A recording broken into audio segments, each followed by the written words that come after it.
दौड पाहिजे, रस्ता पाहिजे, पाणी नाही, पाणी पाहिजे. मग टँकर मागावं लागले आम्हाला. आता टँकर झाला म्हणून आता सुनबाई मिळाला. काय करायचं, पाणी आणि रस्त्याचा महत्व प्रश्न आहे. रस्त्यामुळे माझ्या मनकाला हे झालंय, मनका माझा अर्धा सुटलाय.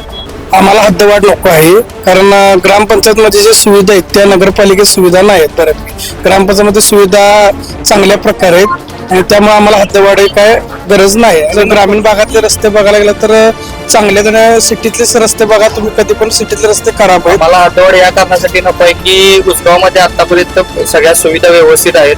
शहराची अवस्था पूर्ण बिकट आहे.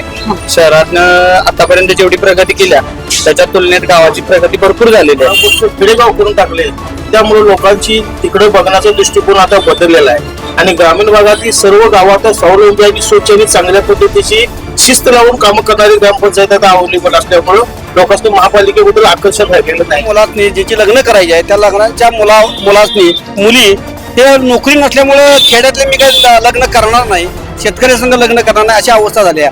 आणि हद्दवाढ झाली तर IT पार्क होईल, भविष्यात आमचे मुलं लग्नाला आल्यांचे लग्न होतील.